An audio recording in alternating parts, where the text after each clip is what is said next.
Hello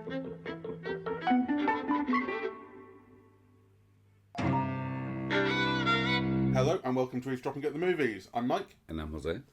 And not today. We've just seen Mission Impossible: The Final Reckoning. I saw this yesterday. You saw it last week. I did. This is theoretically the last Mission Impossible film. So a couple of years ago, when they were in the middle of making it, it was in between this and Dead Reckoning Part 1, as it was called, which was... I think they kind of slightly screwed up the title. It should have been Dead Reckoning Part 1 and Dead Reckoning Part 2, but it was Dead Reckoning Part 1 and then The Final Reckoning. But these are two films that are a story together. And a couple of years ago, in the interim, they were saying it's not necessarily the end. No. And now Tom Cruise, I think, specifically has said that we're not going to be making more Mission Impossibles. So that I don't believe. So first of all, I hope it's the end for him, because I think he's too old in this movie. It's the first time I've ever thought that about Tom Cruise. You know, we're the same age, and I've always kind of measured my inferiority in relation to him. Yeah, so you were the same age and kind of more or less the same height. And, you know, he always looks so fantastic, and, you know, kind of, I don't. But this is the first time where I thought, he doesn't look so fantastic. He looks his age. He looks his age with lots of, you know, plumbing stuff in the face. Are you talking just about his face or his body as well?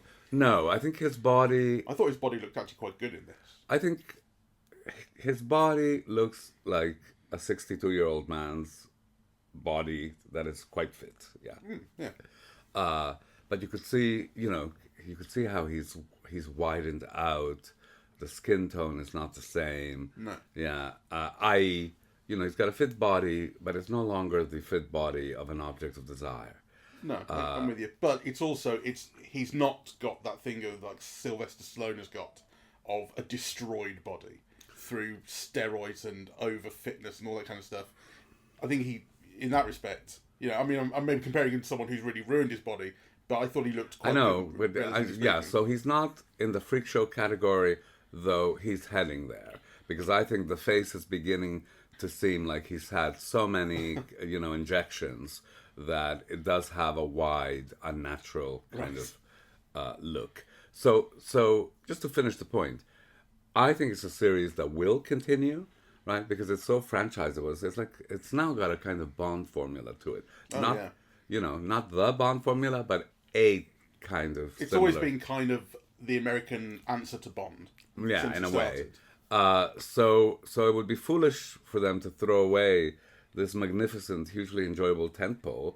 I mean, someone else can take over, you know, and do it the way that they have done with Bond, really, or the way that now the Keanu Reeves, or the John Wick films have just done, with you know, putting a woman at the heart of it. So I think the franchise is transferable. But I hope it transfer without him, without Cruise. Yeah, and the film is definitely playing as a kind of send-off to Cruise. I mean, so I've watched all of the other Mission Impossibles in order this week. Wow. The only one I hadn't seen before was the third one, which I was really thrilled to have seen. And actually, it was quite useful to have seen it because of the films that are being particularly reconfigured and brought into this one and called back to. That is one of the main ones. That one and the first one are called back to in quite big ways. We'll get into that. So I was thrilled to have seen that one at last, and I thought it was really good. And, you know, I was thinking throughout the whole thing, the first one is just so great. And it's a masterpiece. So that's where they started. It was Tom Cruise's first film as a producer. And you know, I was thinking, watching all of them, I had such a good time watching them. I was thinking, you never ever once believe that he's Ethan Hunt. He's Tom Cruise. Of he's course. Tom Cruise the whole way. And I know that's like a film star thing that, you know, they bring themselves and they are themselves. But I'm not sure I've seen a film star ever be less of the character that they are. It's just him. It's the Tom Cruise experience. I did a cover story of the first Mission Impossible for Sight and Sound. And I described it as the merging of two corporations, the Mission Impossible franchise and the Tom Cruise brand. It really is like, and that gets to that, that, you know, he's a real star. He's the biggest star of my lifetime, really. I mean, I can't, no one else has Maybe been. Anyone's lifetime. I mean, Yeah, well, it's hard to tell because, film stardom used to be so different when people had nothing else to do but go to the movies. Sure, Right. in like the Clark Gable days, it's not quite the Exactly.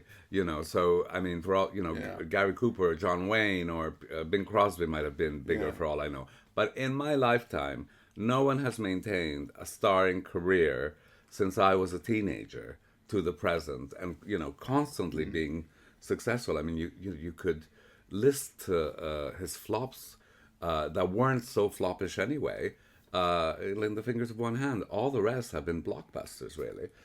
So it's kind of a hugely impressive career, though with maybe not as good a share of great films as one would have liked from him. They're all good. They're all of a certain level. They're all kind of. I think of it as the type of 1940s films that were blockbusters in their day and are now, pretty much forgotten, even though they're very efficient kind of entertainments, really. What would you like? What of those stars? Kind of, what films would you compare them to? Is he like an Errol Flynn? No, Or- well, no. I was thinking more, for example, all those Clark Gable action films or the buddy films that he used to do with Spencer Tracy. I mean, kind of they were very well reviewed. They were huge box office successes.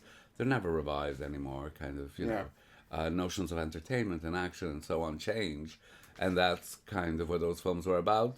And they're no longer entertaining in the same way. And I would expect a lot of Tom Cruise's filmography to be that way. Either, prestige films like Born on the 4th of July, or A Few Good Men, theatrical adaptations, or the one that he did with Dustin Hoffman, where Rain Man, right? Like, they were all prestige films, kind of hugely successful. I'm not at all tempted to watch them again, really. Some of them are better than that, like Interview with the Vampire, I think is better than that. I absolutely adore all the Mission Impossible films. I think the first one is really like a masterpiece. I am one of those doubters of the Kubrick film, Eyes Wide Shut. Eyes Wide Shut. I think it's overpraised. But, that does have a kind of a fandom. He did romantic comedies that were very successful. I noticed there's a huge Tom Cruise retrospective at the BFI, and they did the one... Jerry Maguire? Yeah, Jerry Maguire with Renée Zellweger. That's kind of been revived, and I really like that film as well. Though again, it's one of those films that was a zeitgeist film that people would quote the dialogue, right? But I'm not particularly tempted to revisit. But, maybe that's just me. Maybe other people are. Anyway, all of this to say that he is without question, the biggest star of my lifetime. I'm not sure about his films. I think he's a fine actor, but I also think he's not a great actor. It's a different thing being a great actor to being a great star. Yeah, exactly. And I think without a doubt he's a great star. But I've very rarely been moved by him. And never very deeply. And likewise, I've never been made to laugh by him the way that some more better comic actors like Cary Grant or people like that did. But as a star, there's no doubt he is the biggest star of my lifetime. Yeah, and these are the films that, like, in terms of him controlling his image, Yes. these completely established that. And I don't know to what extent he'd done a lot of action before this. He'd done Top Gun, before the first one I'm talking about. Yes. But I seem to have an image of, or an impression that it was seen as something people weren't sure about until it came out, the first Mission Impossible. Like, is he really an action guy? Is this going to be any good? And when the films started off, the first one was successful, then the second one was given to John Woo, and you kind of thought immediately they might have killed this because it was very, very different. Pure Hong Kong action, a lot of slow-mo, a lot of very steady stuff, doves flying everywhere. It was very John Woo. And you're thinking, like, they may have already killed this, but they persevered and found a formula that worked. And if he wasn't quite that before, he certainly transformed himself into a huge action star. Yeah. And he was always a fine actor. I mean, I don't want to I want to give him what I think is his due. I mean, he is a young star who held his own, who more than held his own with Sean Penn, with Dustin Hoffman, with Paul Newman, with all of the great actors of the previous generation to him as well, Jack Nicholson, as well as his compatriots. So, I think he is a fine actor. I just don't think he's a great one. Yeah. So watching the whole series, I was thinking particularly about kind of sex and sexuality, and I was thinking about humour. These kind of, you can track kind of how these things ebb and flow throughout the films, and sex kind of starts off having a presence in the films. I mean, if we think of them as that kind of version of Bond, sex is obviously a huge part of Bond films. The first two are very sexy. And they are very sexy. They have a huge amount of noir in them as well, which conveys, well, the first one certainly, which conveys that feeling. And the first one has the thing with the femme fatale character, who we don't realise at the time, but she turns out to be in league with the baddie. And Emmanuel Bell. Yeah. And it's her husband, the John Voight character, who dies. We think. Spoilers for a 30-year-old film. And so it's just the two of them left, and they're going to be disavowed. It all went wrong. The thing's being pinned on them. And it's a scene that it's not a sex scene, but I think you see them. The implication is that they slept together, and it plays as a very quiet and off-screen Bond having sex with Bond girl thing, and then at the end you realise, oh, she was seducing him, and in order to because she's a baddie now. The second film really played up sexuality. The introduction of I love Thandie Newton's character. That kind of with the flamenco dancing and the feet, and she's like Catwoman because she's a thief and she's stealing stuff in the dark, and she lies on top of him and her breasts are there, and it's all very sexy, and he's flirting. And then they have a sex scene. Like you see them in bed, right? You see them the morning after. You see them in bed, and then the films get pretty chaste from then on. Like that stuff just goes away. Yeah. So in the third one, he gets married.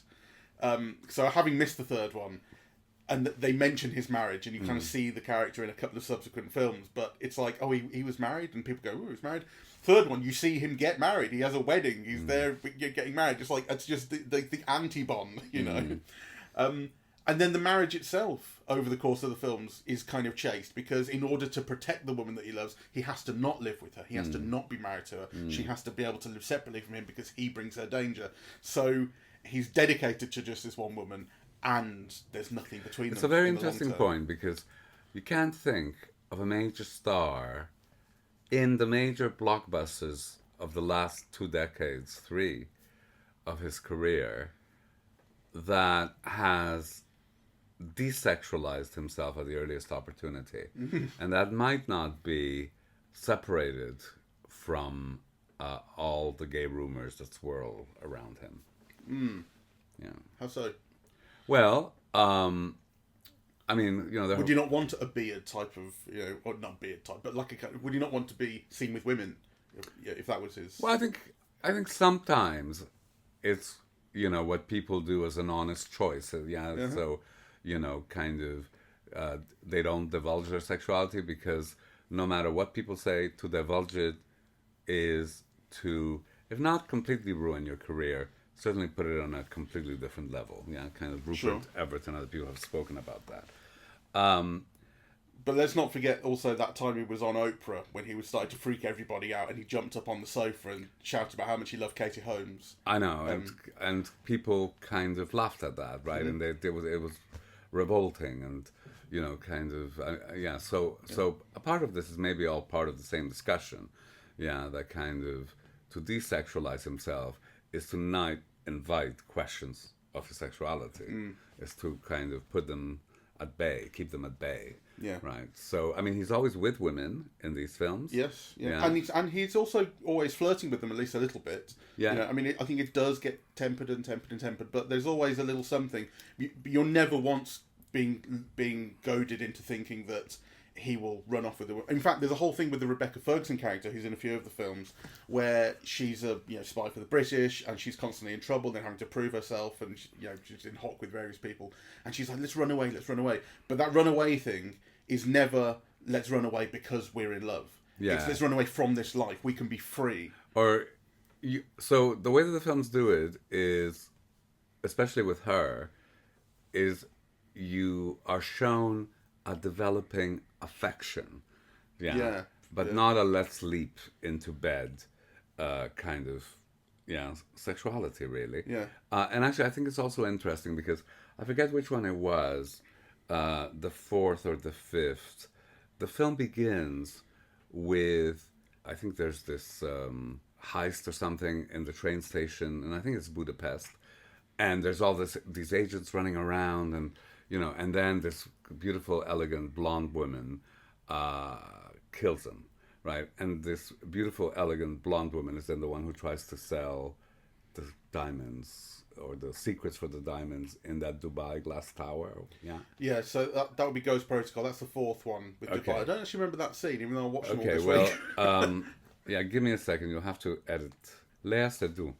Yes, yeah. Yeah. So, yes. You know, yes. Léa Seydoux, who is, she's incredibly beautiful. She's one of the biggest stars of French cinema. Can you imagine any other series where you have a huge, beautiful star like Léa Seydoux and there's no romantic interaction between them at all? Mm-hmm.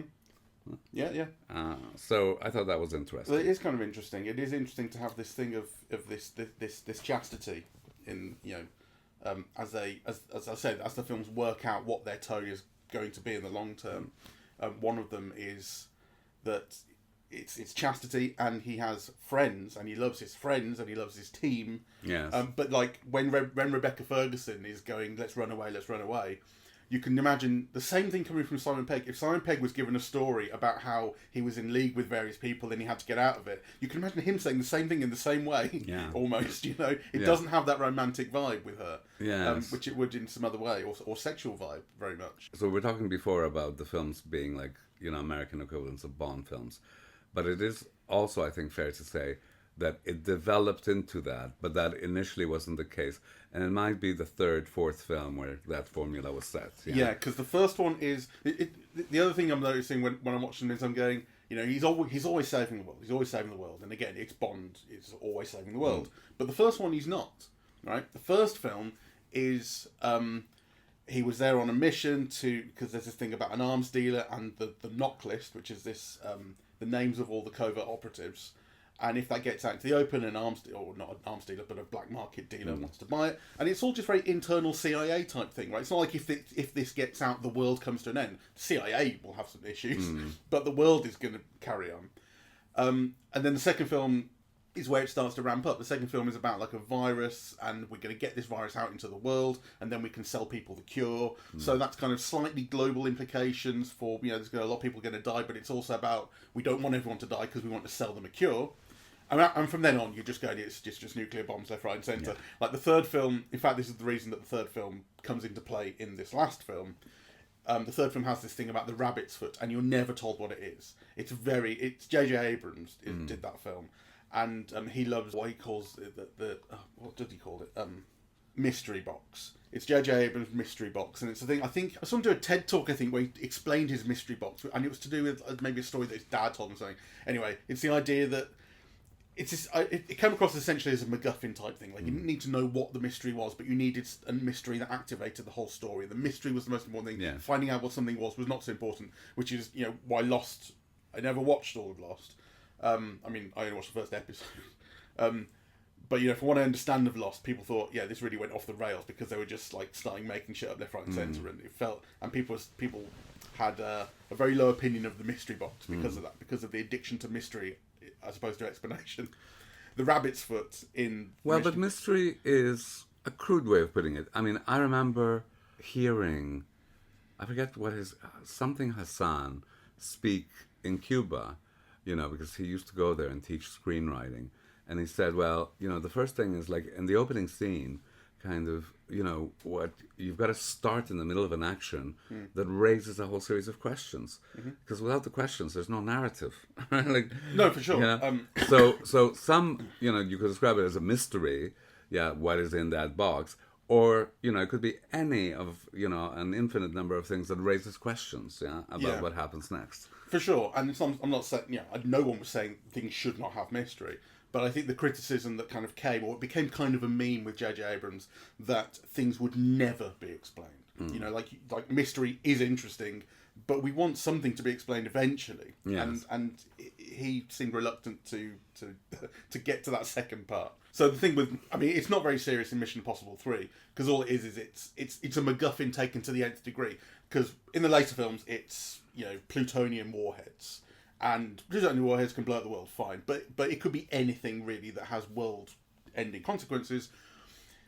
In Mission Impossible 3, we're just not given much to go on. We're told it's this thing called the Rabbit's Foot, and we occasionally see it's some kind of red vial with, like, a sticker on it that suggests it's hazardous. And no one ever says what it actually is. And it's true, even in that film, it does feel a little bit disappointing that I just want, you know, I want you to at least tell me what it is. Even if it's nonsense, because it's always nonsense. But they don't. But that's what gives them the opportunity to use that in this film, because they go, that thing from Mission Impossible 3 that we never explained, it turns out it was the entity all along. But the films have never been satisfying in those ways. So I think it's interesting, because I went to see Mrs. Warren's Profession yesterday. And it's a play of ideas, and it's about prostitution and capitalism, and it has themes and so on, right? None of the Mission Impossible films work on that level, of kind of, you know, dramatizing a social issue or being about society, or, there are those types of films that society can be read in them, So there's something about, like, you know, these last two about, you know, AI and a virus out of control, and that, of course, kind of reflect... And truth and fact and fiction and controlling people's narratives. So, obviously, those are ideas that are circulating in our world, and our world can be read, in relation to the film. But actually, if you begin to examine them as, like, you know, the way that the film dramatizes particular ideas or themes or whatever, it just falls apart, right? Like, it doesn't do that at all. I mean, it's always very light, but Mission Impossible 3, like, it's like it goes out of its way to not even try to do that, you know? So, a question for you. So, you know, you've now seen them all, and we've agreed that certainly the latest ones have a formula. What is that formula? So the formula, and actually I was kind of reading a little bit about this recently, which I didn't know, that they really have a production formula, which is start shooting action. The films are built around their action set pieces. They have a great reputation for the quality of their action set pieces. The action set pieces have got longer and longer and longer in the more recent films.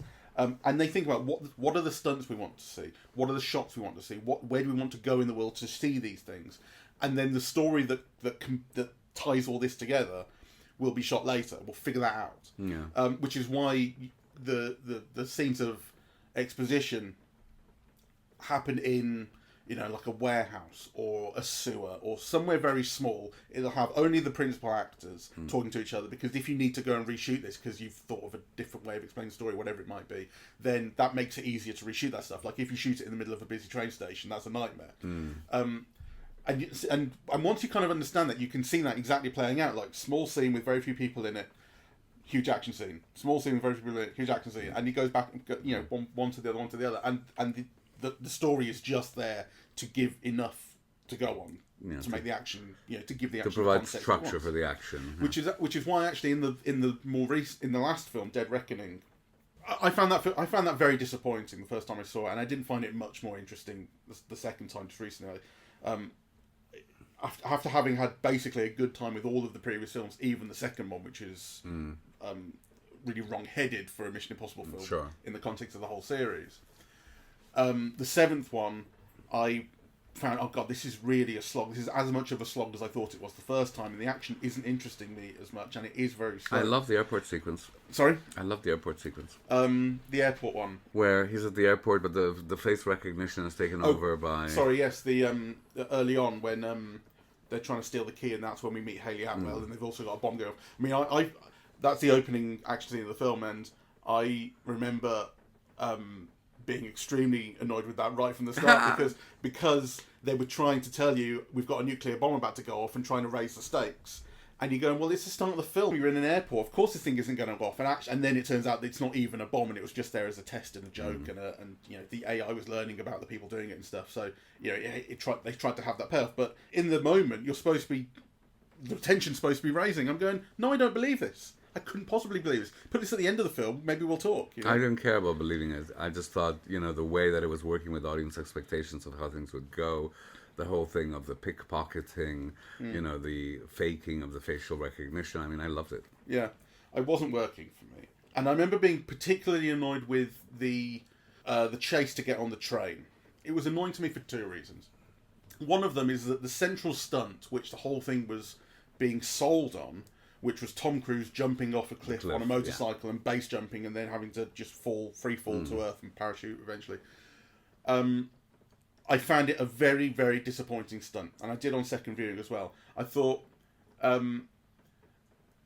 the reason I thought you're selling the reality, because what they were doing was they were showing not just trailers, but they were showing whole behind the scenes featurettes before other films. I saw the stunts before I saw the film because it was all over the talk show. Exactly, they were selling it in a big way, and they had all these shots of Christopher McQuarrie, the director, holding his head in his hands, going, "Oh my God, I think we've killed Tom Cruise."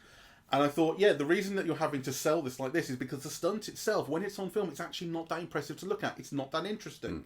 I do respect the fact that the guy does it himself and all of that, and I respect the fact that he went and jumped off a cliff and all this, but it wasn't that interesting to look at. And the other thing that I found disappointing about that scene, and this is where that kind of production element comes into it, how they make the films and come up with the story a little bit later, is that Simon Pegg is kind of leading Tom Cruise to the train, and he's driving along himself, and he's got his GPS and everything to so he goes, "I'm very, very busy here, I'll put the car into self-drive mode." And the whole thing about this film, the whole kind of MacGuffin that it's all being built around, is this evil AI that's gone rogue and has started infecting things around the globe. And so it seemed so obvious to me that the AI should be in Benji's car, steering the car for him. All of a sudden, Benji's got a problem of his own. He's trying to help Tom Cruise out, but also he's got a runaway car to deal with. And it wasn't doing that. I'm going, why isn't it doing that?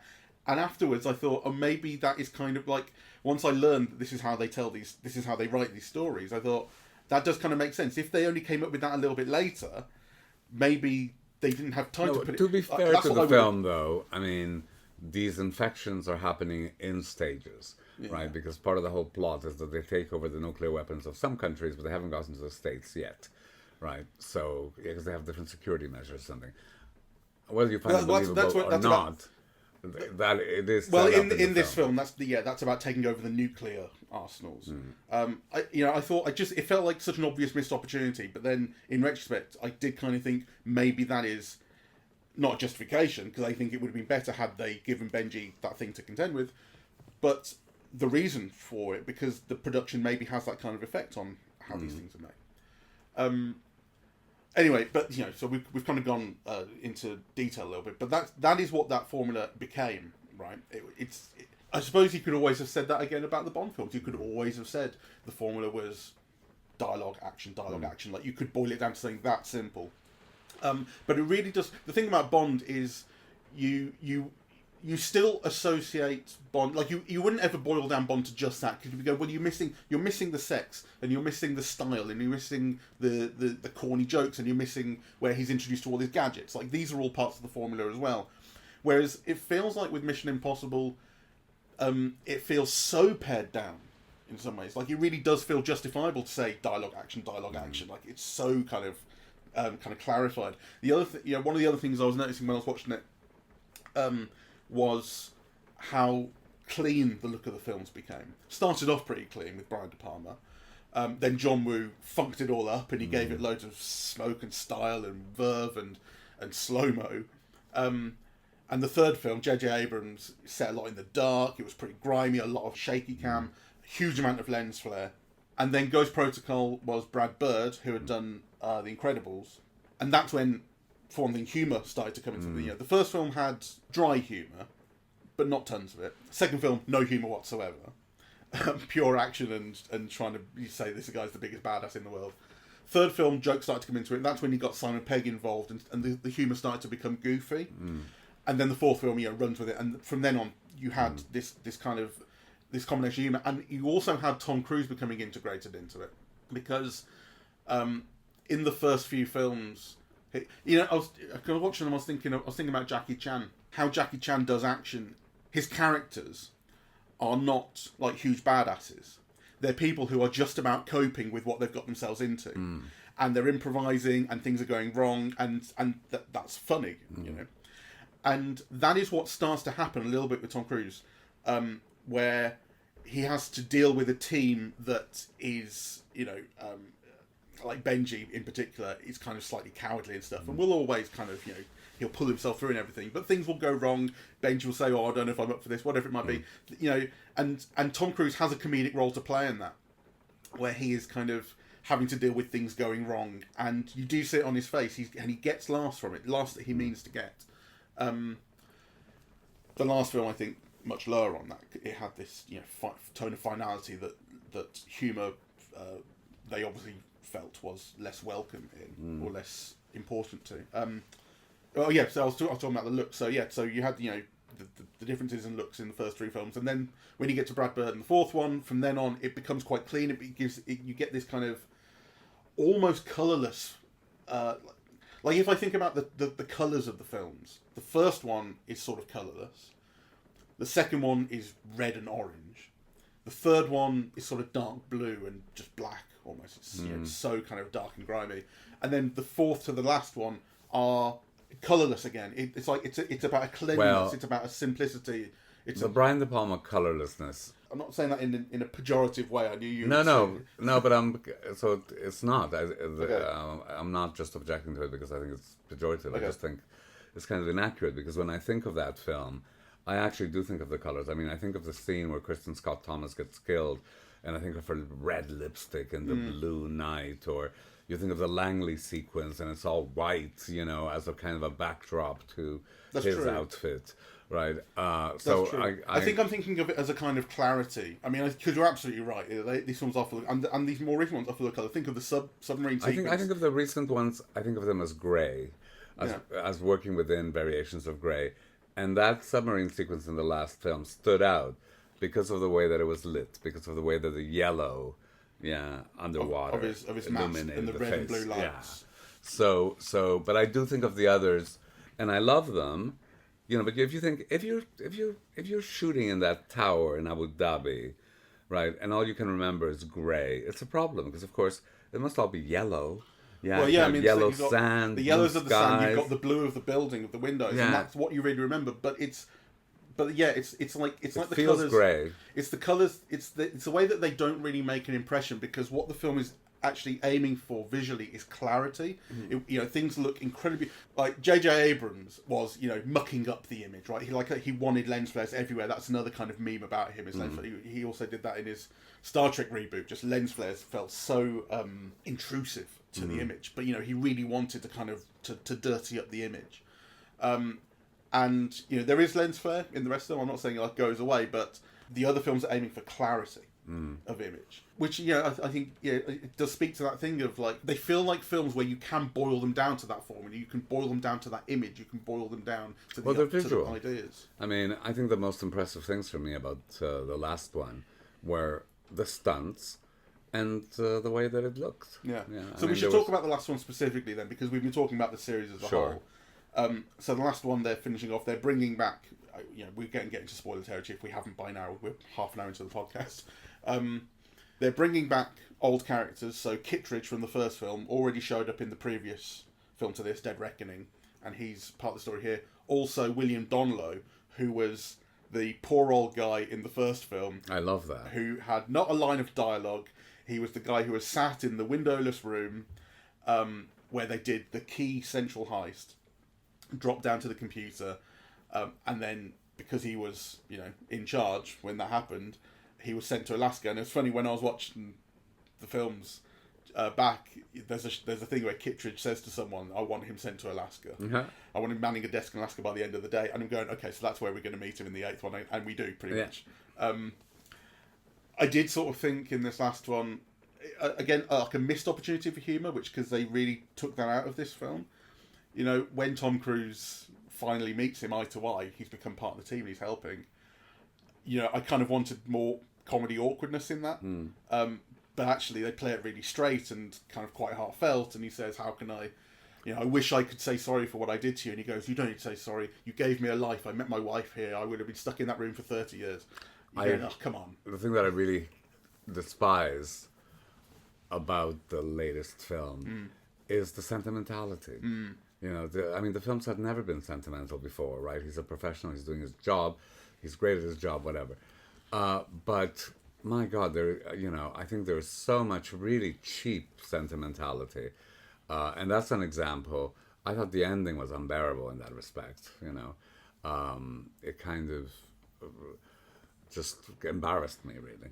Interesting, because my expectations of this film were lowered definitely by the last one, which I didn't enjoy very much, and by having seen you post on Facebook about having seen it and not having liked it very much, and said one or two things. And we've said many, many times before on the podcast that low expectations are the key to happiness, because I ended up having a very good time with this. Oh, I had a good time. That is different. Sure. But when it comes to what you were saying about sentimentality in particular, I was braced for it because of that. And it's definitely there, and it's not the first film to have done that. Fallout, which was the sixth one, the one with Henry Cavill.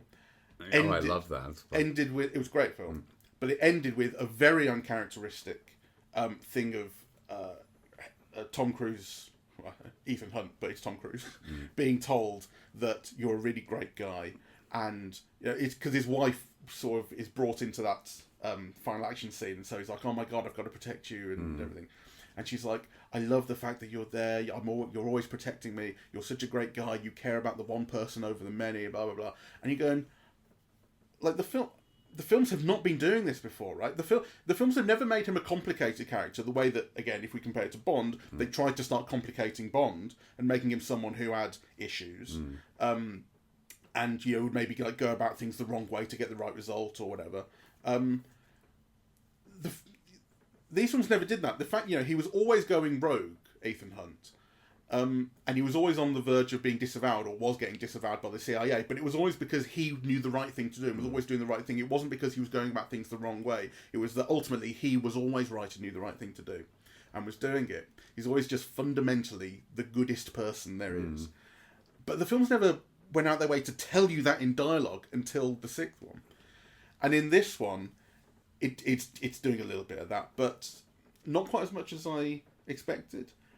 I think the sentimentality here comes with that summing up feeling. It's been a long journey of 30 years of this. So the film actually begins, I didn't think it would do it at the start, it begins with a lot of montage of previous shots from all the previous films, even a couple from Mission Impossible 2, although not many.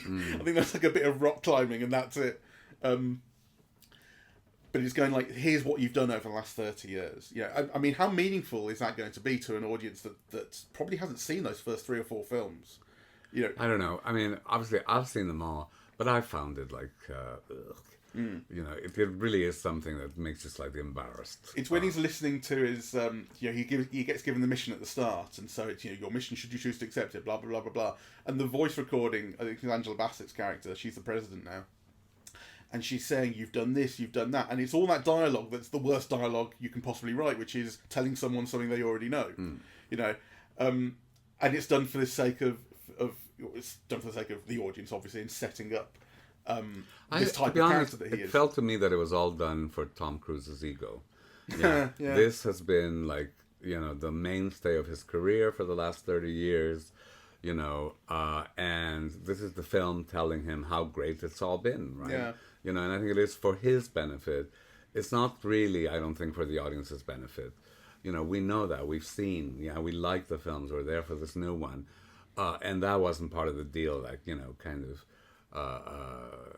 it's not that kind of film where you expect that kind of sentimentality. And also, it feels like instrumental that, the purpose is not audience satisfaction or even audience nostalgia. I think the purpose is, to beef up the star producer's ego, really. Yeah, I sort of agree with you there. I mean, I think that Tom Cruise is someone who's definitely interested in the culture in which he's putting in films as cultural artifacts. Like he's not like a Michael Bay where it's like, this one goes out and it will make me a lot of money and I couldn't give a fuck about legacy. No, he cares. He wants to make things good. He completely cares. And the amount of effort that he puts into telling people to like turn off motion smoothing on their tellies at home and stuff, like watch the film how we made it sort of thing, really speaks to that, right? Sure. And actually, before this film began, I saw it in the Birmingham IMAX Digital. I don't know what you saw it. Did you see it in the same place? I saw it, but not in IMAX. Right. Well, it'd be interesting. So before we saw it, it started off with Tom Cruise addressing the audience to camera, saying, "Thank you for seeing this. Here's a film the way it's supposed to be seen on cinema." Did you get that? Or was that just an IMAX thing? No, Right. it's just an IMAX thing. It was interesting as well. Part of the phrasing in that struck me, where he said, "We wanted to bring you the most authentic cinema experience," and maybe it's just like a quirk of maybe he improvised it or something. He was speaking off the cuff. But I thought authentic, like how more authentic can you be than just being in a cinema? What makes your film more authentic than the other cinema films? But that word authentic, like, really kind of rattled you. Yeah. No, it really conveys, I think, an idea of what he wants to get across with. Like, he really cares about the cinema experience, right? So when you're saying, it's just for him, it's just a thing. I think he does kind of think. It does come across to me as like, I think this is for the audience. The audience has been with me on this journey. I think it feels honest, but it's. Look, it could be an egomaniacal way of putting that, but I do think I didn't feel addressed by that. I didn't feel I needed what felt like a 40-hour montage of how great Tom Cruise and how great these films are, to kind of convey that. And it I didn't like it. And in fact, I liked relatively little about the movies. So, on the one hand, it's hard for me to have a bad time at these films because I love the action and I love the humor and, I love the way that it's filmed, and it has those spectacular sequences. For me, really, it was in the submarine sequence, I thought was phenomenal. And the airplane sequence at the end was just phenomenal. Those are going to be the two that get talked about, and I think they are extraordinary.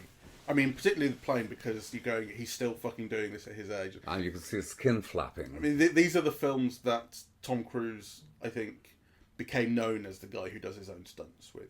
Yeah. I think that really started with Mission Impossible 2 when you saw him rock climbing. But when they say doing their own stunts, I'm always a bit suspicious. I mean, they put him 2 minutes, on the side of a plane, and that's still pretty. They put the stuntman in, right? Like, I mean, I know he has a stuntman. He does have a stuntman, but he's still team.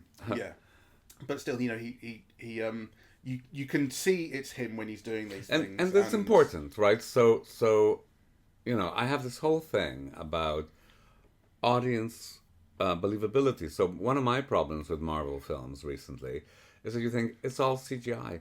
If so-and-so falls off the building, who cares, right? It's like a cartoon or something. Whereas actually there is something about, however little of his stunts Tom Cruise might do, it's sufficient for me to feel that there's something at stake in the action. Yeah. Yeah, that at least you get the impression it's a human being doing that action rather than some pixels moving around the screen in a different,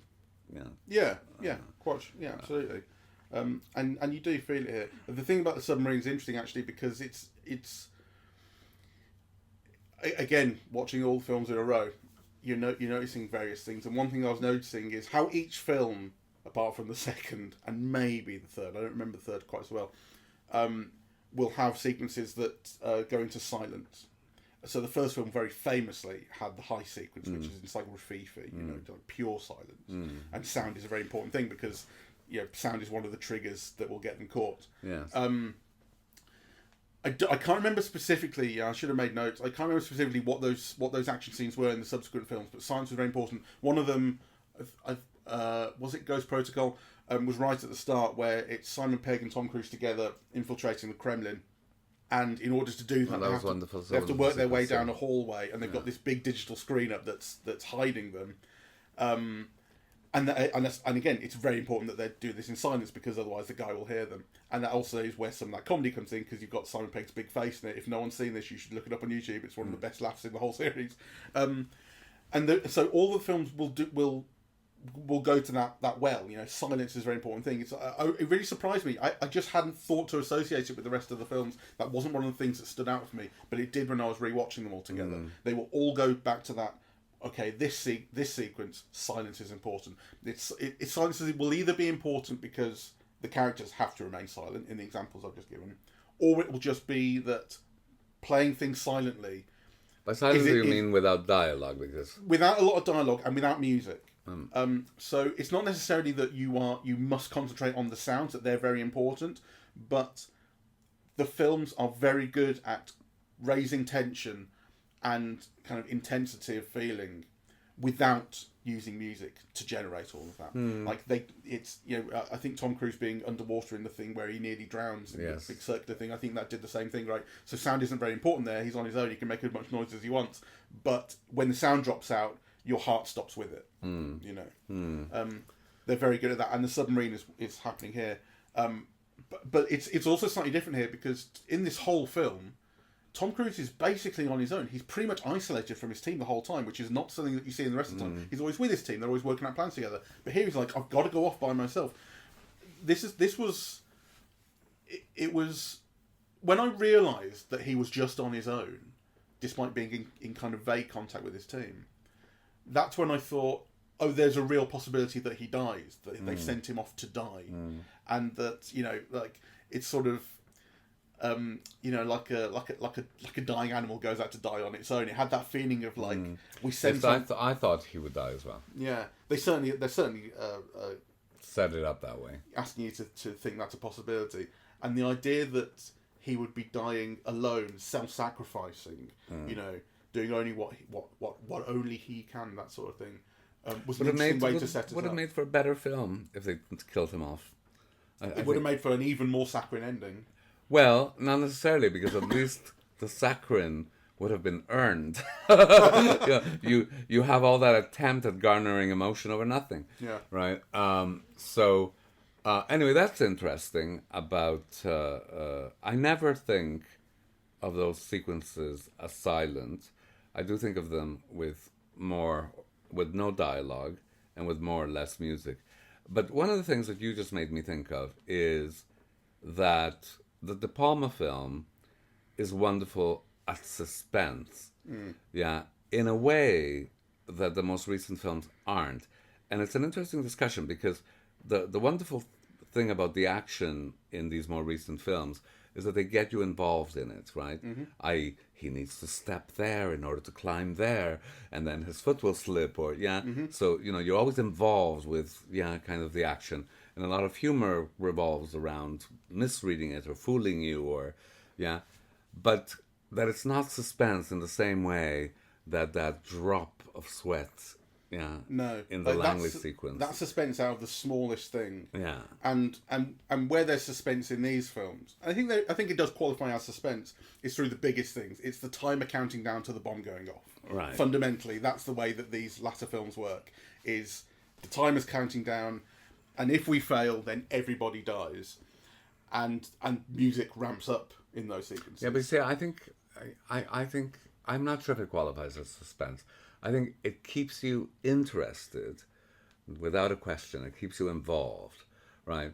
But you don't feel like your blood pressure rising. I think you do. To be fair, I mean, it's a personal response, isn't it? But even watching them again and knowing how it all went, and you always know that they're always going to bloody. Yeah, you always know that it's going to be okay.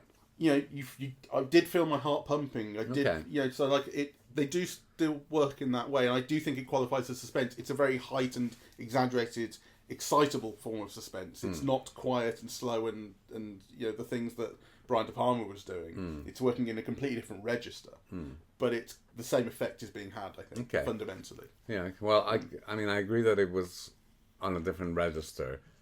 And I have doubts about whether it achieves the same effect. I don't think it does. It doesn't feel that way to me, but that's just a personal experience, really. They've really tried to do something quite as what's the word? Sort of small, essentially, as the Brian De Palma heist scene. That's so sophisticated. Just closed in. Not small, sophisticated, and complex, and clean. Well, that's not what that's.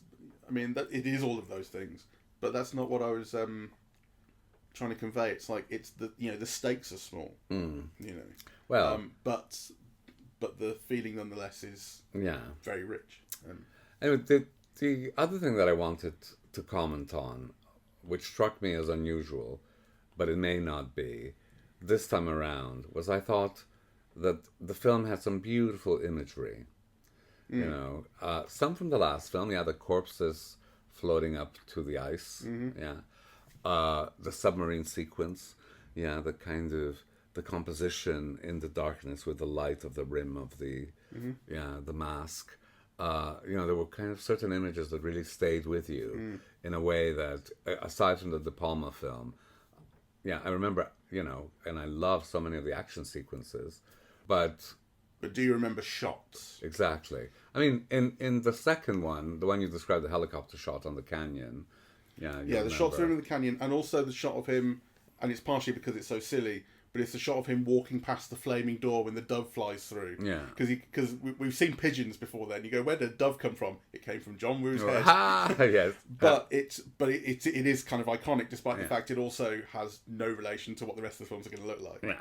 But you're right. What you remember is stunts and the way the stunts looked. The concept of the stunts, so him climbing that tower. Burj Dubai. Yeah. So that's a great kind of concept. But the image itself is, I mean, it's memorable because there's a person on the tower. But the image itself, the composition or the light, that's not memorable. I agree with you. I completely agree with you. I think that's what goes to that feeling of what we want to show here is we want to show things very cleanly and very clearly, but there is less obvious interest in showing you things beautifully for maximum effect, which they could. I mean, so everything we're saying about this last film, I think, with that submarine sequence in particular that you described, which is all about creating visual effects. I mean, it's creating kind of tension and sort of, it has a storytelling effect, but it's visual effect hugely, visual impact. But the other big scene that we've mentioned, which is the plane stunt stuff, it's not going to be, I remember that particular shot because I can't remember any of the shots already. It was the feeling of knowing that this guy was doing this, the idea of it. I mean, it's also, here's something that I we were talking about the MacGuffins and how they're essentially just the simplest things. It's just the world blows up if we get this wrong, and that's never bothered me. But in these last two films, it did bother me because it's this thing about this AI that went rogue when it was sent to a Russian submarine, and it had the Russian submarine attack itself, and then it got out, and now it's infecting the world's computers, and it's going to take over the world. And we can save the world if we get to the submarine, because that's where the source code is, and if we can hack the source code with what Luther's created, then we can upload it to the internet, and then get rid of the AI. And it's just so silly because it's like treating it like a vampire, right? Like if we can get to the head vampire and kill it, the other vampires die. It's just not how software works, right? I don't know if you were at all familiar with why that's silly, but it is just silly. It's very stupid, and it shouldn't bother you, right? It's just a movie, and it's just the thing that makes the movie work. But it reminded me of years ago, like 25 years ago. I was watching The World Is Not Enough. I think it was World Is Not Enough with the one with Robert Carlyle. It was on telly, and I was watching it, and my dad was there, and Robert Carlyle's character is the villain, and he's got this bullet that's burrowing into his head very slowly, and the film gives you, 3D imagery of this, and it says he's got 2 weeks to go, and he'll get more and more evil when it happens, all that kind of stuff. And my dad looked at it and went, twaddle. And that really made me laugh, because obviously everything in a James Bond film is twaddle. You can say that about anything. You can say about all the gadgets, you can say about all of going to space, and the invisible car, and whatever. You can say twaddle, twaddle, twaddle. But there was something about saying that was twaddle. Because it's like, not all twaddle is equal. No. Right? That's more twaddle than the some rest. things you're willing to go with the film, and some things you're not. So, with all the Mission Impossible, you could go, plutonium we're gonna get plutonium and kill twaddle. But, no, this thing about the AI is more twaddle, and it's kind of insulting me slightly by trying to get this past me. And I found it really annoying. And this film is retelling that story. It starts off and I'm going, oh God, are we really trying to still buy into this? But it did actually win me over. I thought, I've just got to let this go, to enjoy this film. And I did. It didn't bother me at all. And actually, the effect that it has is very effective, because you do start buying into, okay, Tom Cruise has to get to this submarine to save the world. He has to get this thing plugged into the hard drive to save the world while he's falling to Earth. So even though I know that it's silly, it's twaddle, it's particular stupid twaddle, actually, this really, really worked for me, right? I'm sorry that you had to set up a very stupid thing, but the effect is really going. Yes. It surprised me because, some of the images, I mean, on a certain level, you go, wow, they capture that, right? So I don't want to minimize that aspect either. But if you think of it in a poetic way, rather than just capturing, an image that must have cost a lot of effort and time and money to produce, I thought that it succeeds. For example, when the women are going with the dogs onto the ice, I mean, that could have had such an impact, those images, right? Because they're in the middle of nowhere. They're Imagine in the just middle of nowhere. a helicopter shot. Exactly. You know. It could have been so beautiful, right? And, it is just like a pretty image of the women on the dogs, right? Like, so that's why I think the submarine sequences kind of has such an impact on me, because, they were surprisingly kind of beautiful. When I think of the series, except for the first two films, what I think of are these incredible action sequences. So, and I won't remember which films they're from, but, when they're getting out of the Russian prison, or the scene in the Vienna orchestra, the fight scenes in the toilets with, what's his name, the British Henry actor? Cavill. Henry Cavill. I mean, those are all spectacular. Yeah, the climbing the tower in Abu Dhabi, or I mean, those are all kind of spectacular, and you remember them quite vividly, right? Like, for sure. Yeah. So and I think they must be some of the best action sequences of the last 30 years, really. Yeah. I mean, they've been really reliable, and they've really positioned it, like the films have been able to position themselves as the premium action films. Yes. Like, you don't get better action than these. No, I'm thinking of the Bonds, like, the last 2 decades of Bonds.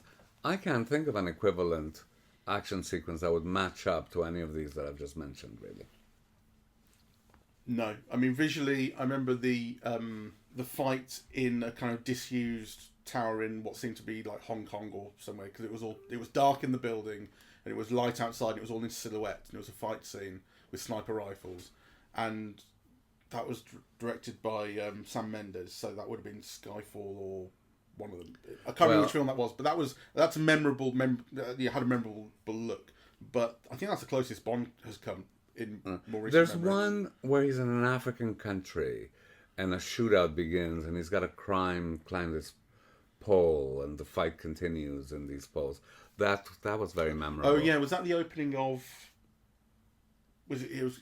Yeah, he was in like Sudan or something like that. Yeah, I forget which film it so, was. But, yes. So but usually it's more like, that it's a Sam Mendes film where it opens in Mexico during the Day of the Dead, right? And what you remember is just like a lot of noise and costumes and whatever, but kind of the action itself is very poorly directed, I think.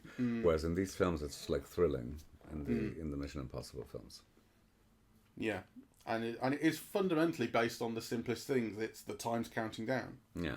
That's always what it's about. Time's counting down, we're heading towards the edge of the cliff. The plane's going down. Yeah, but I think it's more than that as well. It's the illusion that it is a human body doing these things. So, when Tom Cruise is climbing the plane in this film, you see him struggling, his foot slips, he finally's got a toehold, but then his face begins to flap. I mean... It's very important that you recognise that it's him, and actually... One of the best action scenes that the series did at all was the one at the start of... I can't remember which one it is. I think the 5th film, which is where he's getting on the plane. And he climbs the outside of the plane. And, yes. And when we're talking about shots, there is one shot, which is it's the camera's been mounted on the wing, and it's pointing backwards towards him holding on, stood on the wing, and... You see it take off. You see the land fall away. Yes. And he's still there. And then he can't stand on the wing anymore because the plane's at an angle. He's just holding on and flying. And it's funny thinking about composition. Like, that shot has been sort of. It's been composed that way because it makes sense to put the camera there. Like, that's where we attached it to the plane. But it is also, we've got a plane that is perfectly still and a Tom Cruise that is perfectly still. They're not moving within the frame. And it's the ground that's moving away, and that has such an impact. Well, I just watched this on telly this week, and it had such an impact. I remember what it felt like in the cinema had a physical impact on you. You really felt like You know, like we've seen 4DX films, and it tries to get that across to you by moving the seats, and it's just like you did not need to move the seats. You really felt it. You really felt like you felt the distance. You felt the peril. You felt it physically. That's a memorable shot. Yeah, that was unbelievable. So I'm worth it for its own sake. I mean, that's ultimately like as I say, Tom Cruise. There's the meme of Tom Cruise is he does all his own stunts. You know, Ryan Reynolds makes some joke about how Tom Cruise does his stunts as well. Yes. You know. But like you feel it, right, when you see that. Yeah, there's something about the conviction and the energy and the determination. That's what he's been able to certainly portray himself as and sell himself as, for sure. I know, and with unfortunate consequences as well, because obviously those things that we love about him in the movies also seep into him in talk shows in a very unpleasant way. Like, you know, when he told Brooke Shields about that postpartum depression didn't exist and it was all in her because head. it's Scientological belief. And he's sure and he's certain and he's determined and, you know, and that comes across as very unpleasant in those contexts. Well, it's funny because that must be about 15 years ago. Because when we were talking about his stardom at the start, and we were talking about like having been a consistent star for a long time, but he did waver, and there was a point where the Scientology was taking over, and you get a feeling like there was like he recalibrated the way he behaved because he was starting to freak people out, and you haven't really heard much about the Scientology since. Well, yes and no. I mean, the interesting thing, I suppose, in relation to our conversation, is that his career has had dips, you know, and that his personal life has intruded and adversely affected his career. The jumping on the sofa in Oprah, this telling off of Brooke Shields, kind of, you know. Suing South Park for saying he was gay or implying he was gay, and not suing them, but like getting the episode pulled and stuff. That was the thing. I mean, that was the thing.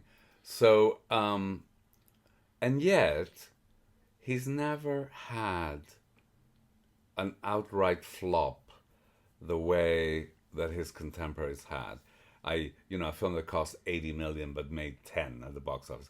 He's always had films that were like less successful or that weren't quite blockbusters, but never like an outright kind of flop, you know, the way that almost all stars have. I can't get it out of my head, so I'm going to have to look up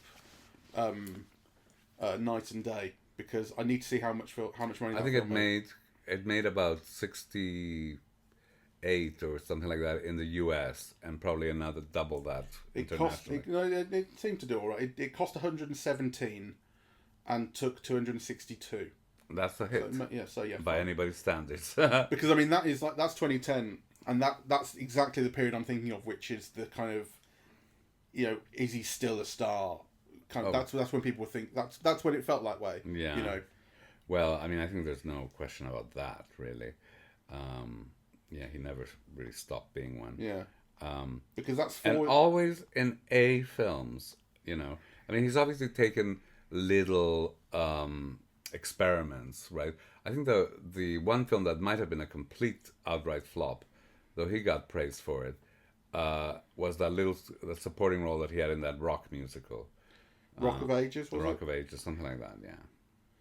Yeah, see, even The Mummy, which I never saw and people said it was crap, made $400 million. Yeah, which is hardly a flop by anyone's standards, really. You look at his filmography, and it's just hit after hit, really. Yeah, he's always making double the budget, basically. Yeah. So, and before when I was saying, you know, that there aren't that many films that will be remembered, you know, I did forget some films that I really like anyway. So I really like The Firm. I really like Magnolia. I really like Minority Report. Yeah. Collateral is very interesting as well. So, in any case, you know, I don't think he's ever been anyone to produce just junk. Yeah. But it's true that in, you know, almost half a century filmography, yeah, there aren't as many great films as one would like to see. No, I mean, when you were talking just now about not having had a flop or nothing really approaching a flop, but the question of the stardom kind of wavering, Yes. and the personal life intruding into that, I was thinking about Leonardo DiCaprio as a counterpoint, because we've talked about him before as having hit after hit after hit, and a huge variety of films as well. You know, like Tom Cruise is very closely associated, I think, with the action stuff. Yeah. You know, we're talking about Minority Report and Jack Reacher as well. These are action titles. Leonardo DiCaprio has many more films in his filmography that I think will last and will be remembered than.